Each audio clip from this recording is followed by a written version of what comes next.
You're welcome. As many that are joining in, you can ask your questions. You can drop your contributions as we go on. Youth involvement in nation building, that's the topic. And okay.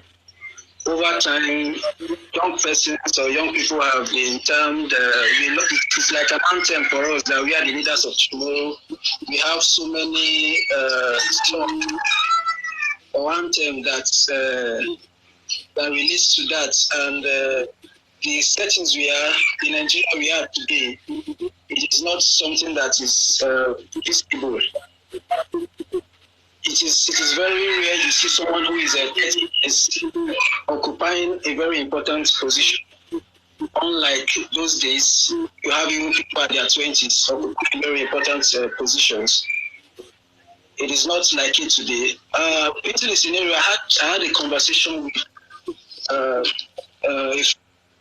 whole lot more in engaging more up-to-date, qualified people. We should stop this trend of just giving jobs of teaching to our brothers and sisters who are looking for work, because the job of teaching is a very, very sensitive thing. It sets the basis for any individual in life, so we don't have to joke with it. Okay, ma. Apart from even the school settings, I don't know if you can throw more light on key leadership positions, both in politics, in organizations, and in even businesses. Young persons don't really tend to strive in all this space. I don't know if you can throw more light on that. I must say that we have a lot to do. Some of these young persons that you're saying, they're very different from the young persons that we were in our own youthful days. I always give the example of the opportunities we had when I was younger. And I'm talking about when I was like 13. Between 13 and 15 was when I was exposed to what we call vacation jobs. Okay. During the long break, you go to major companies, they have allocation, just like we do internship now for like 3 months or 1 year. You have students allocated slots in companies. Some 2, some 5, the big ones could take up to 10. You wake up in the morning, you dress and you go to work. That instilled a bit of discipline for life for us. It prepared us for responsibility. It prepared us for accountability.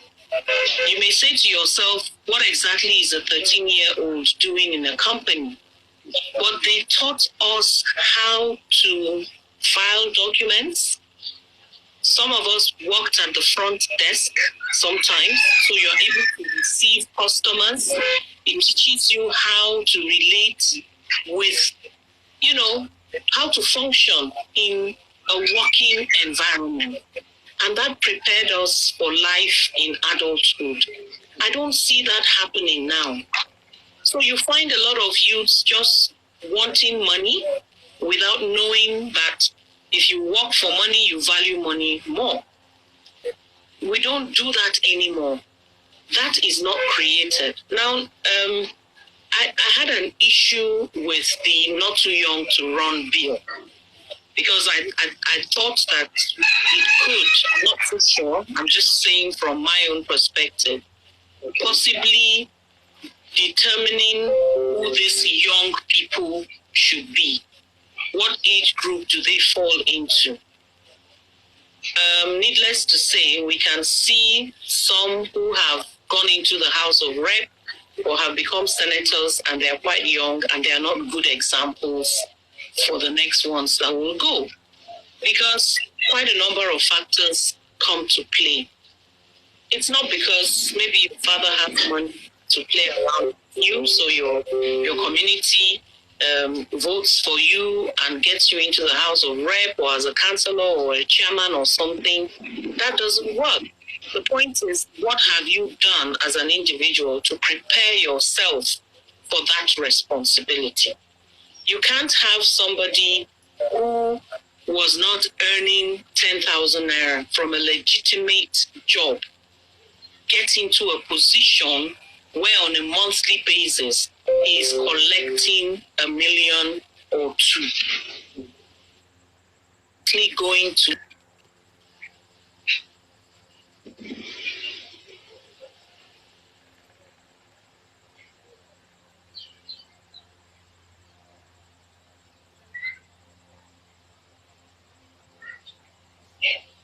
some young people into some position, because we have not groomed ourselves to that position where you become a leader for others to follow.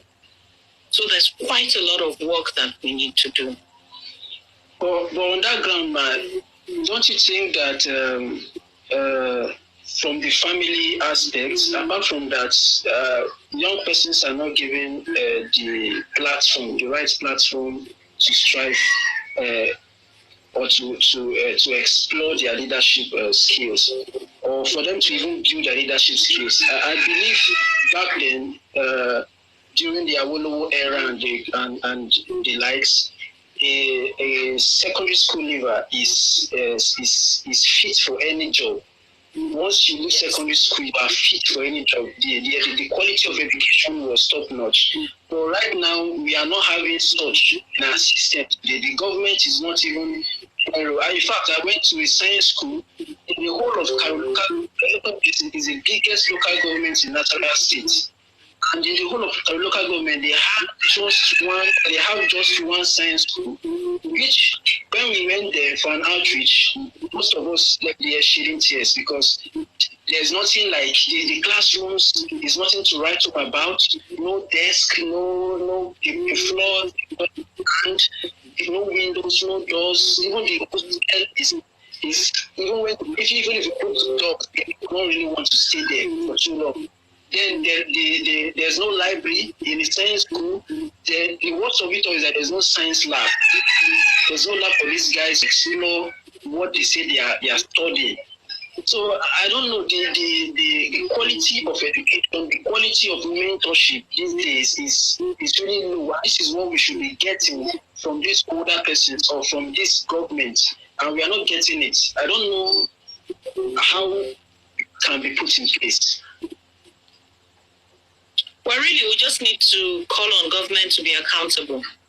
Whatever votes they have for education in the budget every year, they have to be accountable. What exactly are they doing with it? You've talked about quite a number of things, which, generally is really sad. You talk about a school. When I went to school, you would have what they call schools. We had libraries, we had laboratories, we had hostels, we even had primary schools that had hostels for students, primary, well fitted and equipped. You, as a parent, feel very comfortable to drop your child in that school and come back for him in 3 months. You had teachers who could look after the children. You had libraries with books that I'm sure by the time I finished school, I couldn't even finish reading all the books in the library. And they were up to date. But these days, what do you find? You find an environment called school that doesn't have a library, that doesn't have a lab, that doesn't even have a classroom, doesn't have chairs or desk or table. In this age and time, we're still having classrooms with walls painted black or chalks to be used. What we have now, whether you and I like it or not, they're not schools. So we need to get some things right. The government needs to do a whole lot. It's just like health. Now we find ourselves in a pandemic. COVID is teaching us quite a lot of lessons now. Hospitals that we should have built, we've not built. There's no facility. You can imagine what the second pandemic for us is going to be. It's not just the COVID. It's the fact that there's nowhere for people to be treated. And some people have opined that, this is good because we're stuck here, both with the big, the small, the rich, the poor. We're all here. So those that have been in leadership for the past 15 years, they now know where they have it all wrong. Because there's no decent hospital that you can go to, name it, in the capitals and the local governments, before you talk of even the community. But let me take you back a little to the point that you made. You talked about family. Yes, you talked about family. When we were growing up, family was the starting point of every responsibility. In your home, you had chores to do at certain age. Believe it or not, all those things was grooming us for adult life. There were days where you were meant to do the dishes. There were days where you were meant to do sweeping. There were days when you had to, even if you had people to do the work in the house, you still had to participate in doing those things because those workers may not be there all through your life. I was privileged enough to have grown up in a house that had all those. We had gardeners, cooks, and everything, but we still had to work. We still had to do things. And that gives you a sense of humility. It gives you a sense of responsibility. It gives you a bit of accountability. There were days when each child had to be like the leader of the house, where you ensured that all chores were properly done. That's how responsibility and leadership is built. You have to give a report to your parents how the day went, who did what and who didn't do, how did you deal with the situation. All that was building us up for leadership. But whether you like it or not, we have gotten to a point in a society where mother goes to work, father goes to work, children are home with the nanny, they all sit down, put on DSTV, and they're watching films they shouldn't watch. So the family has failed. The society has failed. Because in those days, the neighbor's mom can caution me when I go wrong. And my parents won't see anything wrong with that. They would add more to what the auntie has said. But these days, you'd say my child has done something. Why? Who are you? Mind your own business. Stay in your house. And the society is no more than the families we have. It is the families we have that builds the society. The society builds the community. The community builds the nation. So everybody, every stage, there's a role to play. And when we have left that discipline for nannies and all whatnots to do, what do you expect? You find children unruly these days. You find adults. I'm using an example of 6-year-old, 8-year-old. Very rarely would you find a child in that age category that is responsible, that can be accountable for something, that has initiative, that desires something. One popular thing that took place when we were younger is this basic question: what do you want to be in life? We all had aspirations. We had mentors. We had people that we were looking forward, looking up to, that we wanted to be like. These days, ask a young adult, even at the age of 18 or 25, what do you want to do? He's not really sure. He's just ready to go with anything that is available. He wants to be part of anything that can get him money. That's all he's thinking about. Work that will get you to get the money. They forget that aspect of it. So they're always looking for freebies, always looking for Where is it happening? Oh, this person don't blow. Me said I won't blow. It's not the way to be a leader. That's not the way to be responsible. So there are certain things that you see government has failed, but I keep saying to people, okay, let's use this lockdown as an example. Government has failed in doing certain things. Are you going to fail yourself as well? You're home now. What are you doing with yourself to make yourself better? What are you doing with yourself to improve yourself? There are quite a number of parents who maybe have not updated themselves. You're home now. They're using the internet facility they have to be doing WhatsApp, to be doing all sorts of things, to be on the Facebook saying all sorts of things. Why don't you enroll for a free course that can teach you something so that when this lockdown is over and you go back to work, you're a better person? How many of them are doing that? How many? So there's so much. The society as a whole needs to, like they say, be rejigged. And I've heard quite a lot of people say that COVID is a good lesson. It's good to slow us down a bit so we can now start looking at some of these issues. And I'm glad that you're looking at this kind of topic, youth involvement in nation building. How many of us really are following reports of COVID? How many of us are genuinely interested in the information that NCDC gives every day? And how many of us are willing to use the airtime we have to be responsible enough to broadcast messages to our friends to stay home and stay safe and stay clean? How many? Government is you.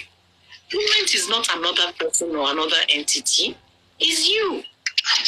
So the young people need to realize that these old ones will drop off leadership soon. It will be your own turn. How ready are you? What difference are you going to make? You and I know, if you sit down with you, some of the things you hear, let's not blame government too much. Let's not blame government too much. Okay, ma.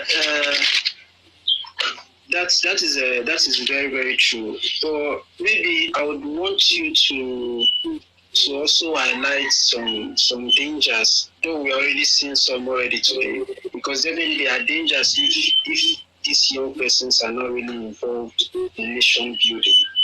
They would be on the other side. When you talk about the insurgencies today, the communal clashes, and the rest of it, these are young people who are perpetrating this. I don't know if there are better ways we can approach the government, because people tend to go on social media and see so many things, and it's just like an empty container making noise. So I don't know if there are better approaches we can take towards letting our voice be heard by the government. Let the government hear us, and how can we best channel our mindset to them so that they can see how they can improve us more. I know so many organizations have done this, but it seems it's not yielding any effort. I don't know what best approach we can take so that government can look into this, families too can look into it, because everyone has a role to play in this. But since this generation, we have, in fact, people at my age, it is very hard for their parents to. This is my son, this is my daughter, and this is what she was brought up to do. So there's a lot that needs to be done from the family. That's the beginning. In those days, for us, it was 2 places. Is it, or let me say 3. Your discipline and upbringing fell between your family, the church, and the school. There is nobody within these 3 settings that would tell you something and you would question it as a child. You would never. So either your parents are telling you what to do, or your teachers are telling you what to do, or your reverend or pastor in church is telling you what to do. Sunday school teacher alone in church will tell you what to do, and you hold it dear to you. Your teachers, your parents. But these days, you find children, you see, it's a different ball game to be outspoken and bold. I love children like that. But you must be respectful, you must be responsible, and show good traits of leadership. Even at 6, 7, you can tell an independent child who has a mind of his own and who is set to do something tomorrow. You can tell. And then you can tell the ones that really are just drifting. So just like you said, your initiative is working with the young ones. We unfortunately are going to bear the burden for a long time, because I said now we're at a point where it is two-pronged. The family has to be more responsible. The NGOs need to be more focused in doing what they're doing. Like my group, I'm working with children from age 6, and I'm passionate about those young ones, because I believe that if you give them the right mindset, between age 6 and 13, you can mold a child to be a better person in his adult life. You can make the child's focus move away from all these things that are on the social media and be more into what you can put into the society tomorrow. In our NGO, we're worried about leadership. We're worried about peace dialogue. We're worried about advocacy, because those 3 things would make you a better citizen. With leadership, you know whether stealing is good or not good. You know the effects. You know the consequences. You know the way your family name will be tarnished. All those things fall under leadership. We teach them those things. In our conversations with them, you'll be amazed to hear these children between 6 and 10 telling you what adults are doing, and they find it shocking and it's bad. So when you pull such things out from the children and you tell them the right thing that should be done, it sticks in their mind. When they grow, they will not want to do it. We also teach them peace. We teach them peace dialogue so that we can have more dialogue than this. Everything is fight. Everything is fight. When we were growing up, I grew up on the plateau, and in Jos, you had people from all walks of life. Not until of recent did I know where some people actually come from, because we just saw ourselves as just kids. But now I'm beginning to say, oh, so he's really from Delta. Oh, I didn't know. I thought he was just Igbo. We didn't even know which part of Igbo. We just know he's Igbo. But for us, he's a just person. Or this person. We had a lot of Ogbomoso friends who were living in Jos. We were just all friends. We were brothers, we were sisters. That's how we see ourselves. Right now, I belong to a group. We call ourselves the J-Town Ambassadors. It's some of us who grew up in the 60s, 70s, 80s. And we've said to ourselves, look, some of the things we're seeing now, we don't want the young ones to grow and not have this kind of love that we had between ourselves. So let's come together and also occasionally have sessions where we can train these young ones on how to live together, on how to respect each other, and how to grow together. So that wherever you live, I mean, if you are from Ekiti and you find yourself in Kano, play your role there, because that's where you live. You can't keep saying, until I go back to Ekiti. No, you live in Kano. If Kano is not conducive for you, you won't be able to live there. So wherever you find yourself, we need to push through the advocacy. We're also teaching the children to say, I am a Nigerian. Don't be in a hurry to say I'm from Ekiti or I'm from Bayelsa. First, identify yourself as a Nigerian. Be proud to be a Nigerian. be willing to do something for Nigeria. And then we can come back to say, okay, so where is your home? That's different. But we need to instill some patriotism in these young ones. Half the people your age, if I say, look, 10 people, I have tickets to go abroad now, my whole box will be filled. Where are they going to? Do what?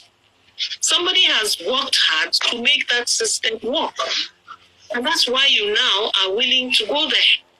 So let's put our hands together and create a system that works here. But a system can only work when we're responsible, when we're accountable, and when we are involved. Those three things need to happen. So maybe those who are following us now, the young ones, ask yourself those three things. Where's your accountability? Where's your responsibility? And then where are you involved?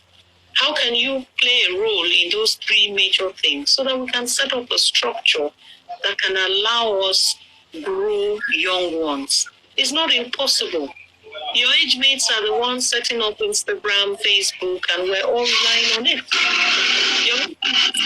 So what have we done? We can also do something, but we have to apply ourselves. Okay. Thank you very much, Ma.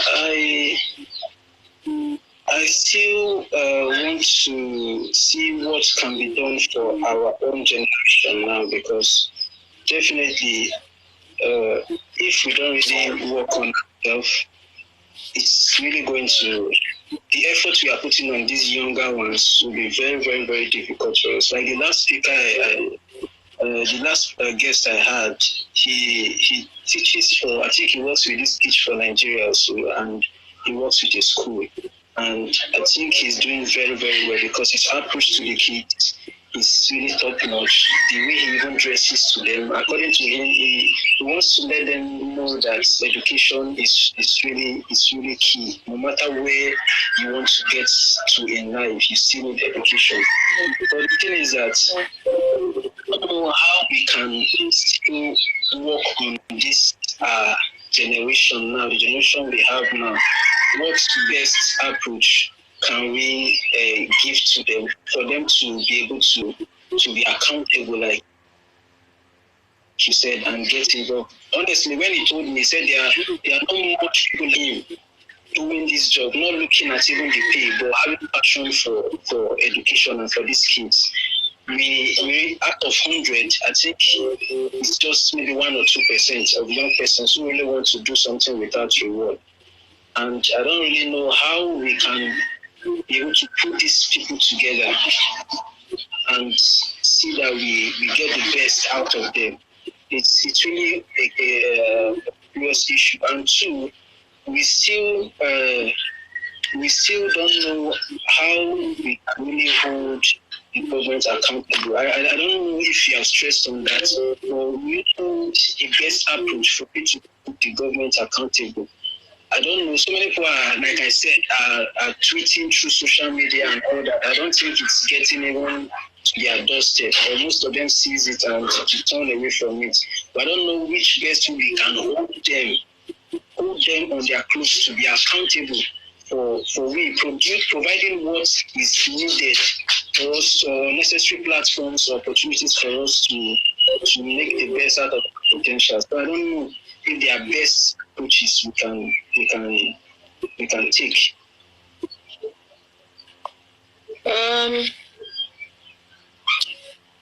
It's a huge responsibility, and sometimes if you look at it holistically, you may get very discouraged because there's despondency and apathy and name it all around you.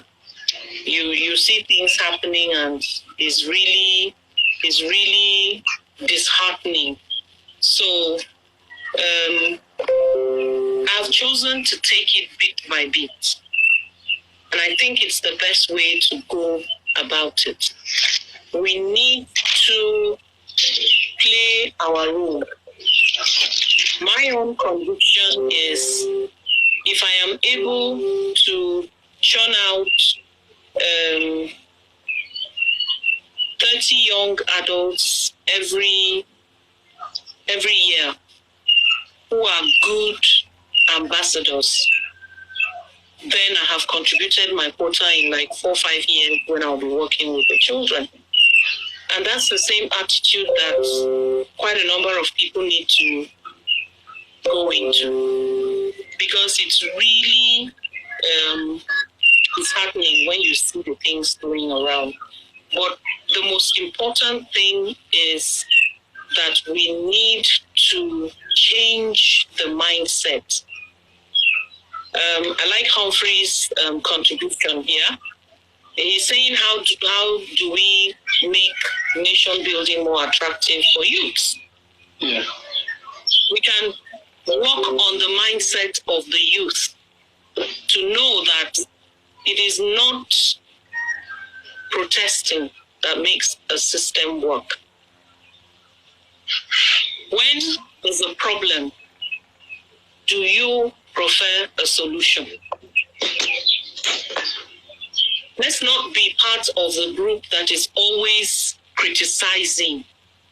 What solution do you bring on the table? You'll be amazed that some of the people in leadership and governance now have no idea what to do.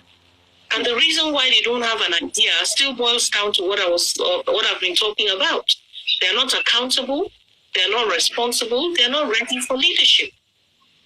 But for one reason or the other, through a godfather or certain circumstances, they find themselves in that position. And they're not willing to let go because it's free money.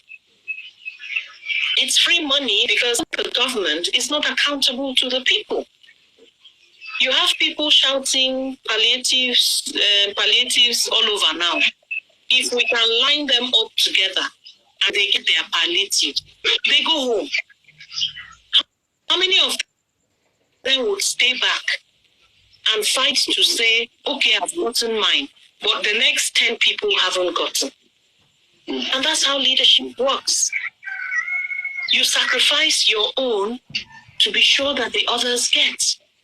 Because whether you like it or not, there's the poor of the poor, and there's the poorest of the poor. So if you fall within the poor, like my friend said, some people are calling and saying, send me palliative, because she's part of the committee that is sharing palliatives. But she's saying to the person, if you have credit to buy airtime and you are sending me that message, you are not the poorest.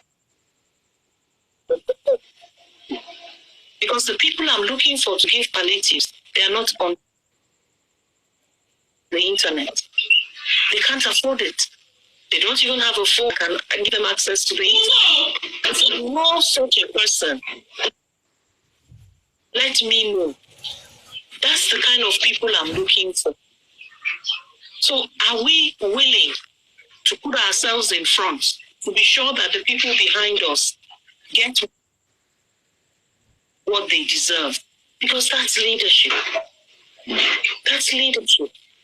If the youth's mindset changes and they realize that in the next 10 years, I will be 35, I will be 40, and you're asking yourself, at that age, what will my role be in this nation?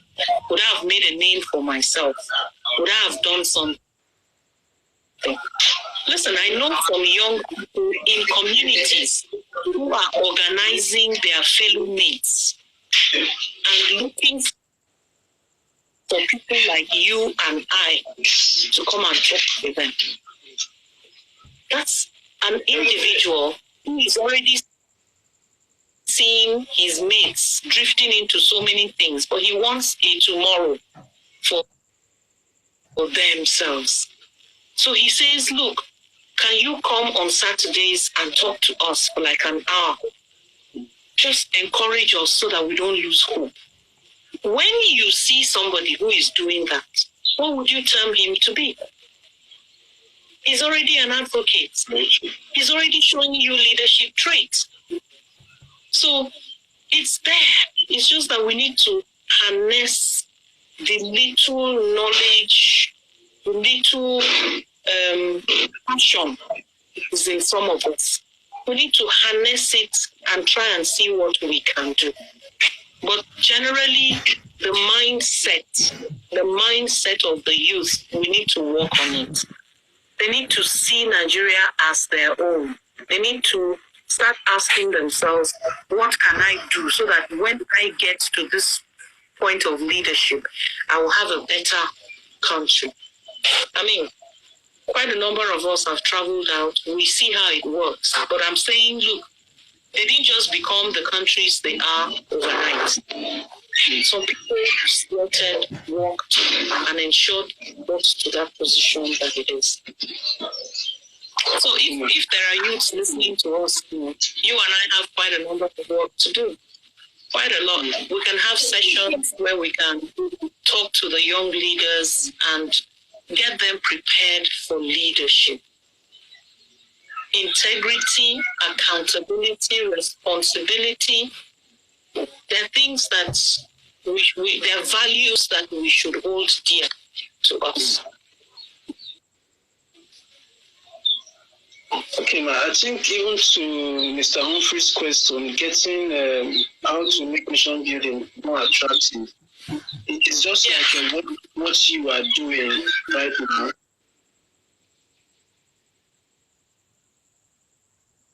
For the organization, because I know you have been to places just like you said, and you have been able to distinguish yourself in some compliance space, but you still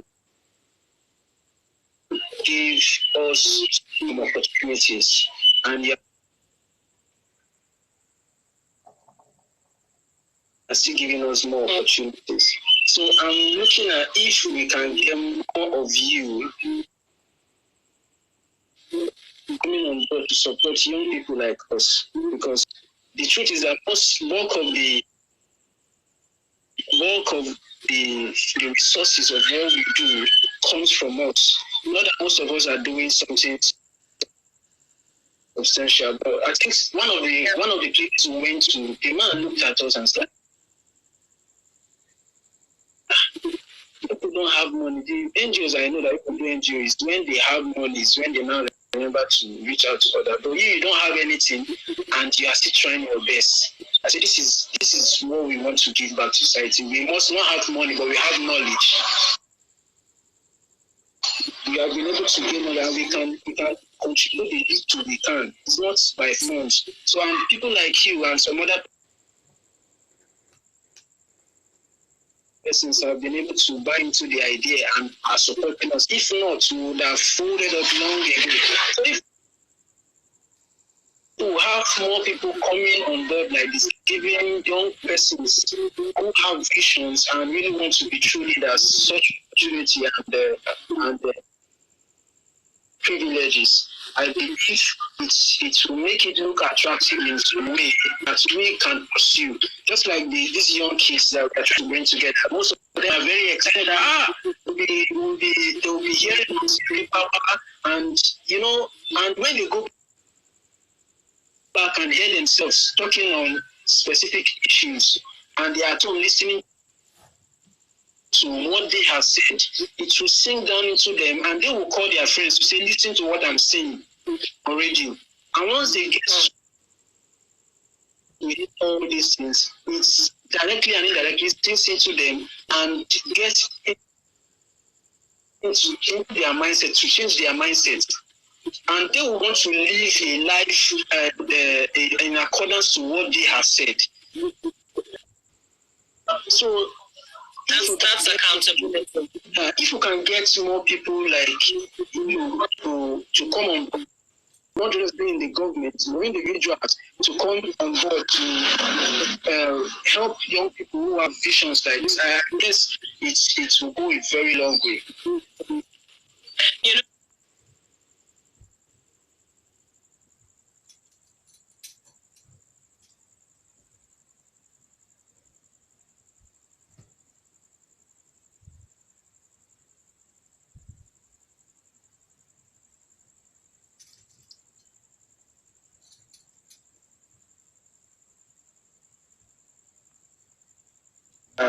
seeing this live video now, so I think I shut us down any moment from now.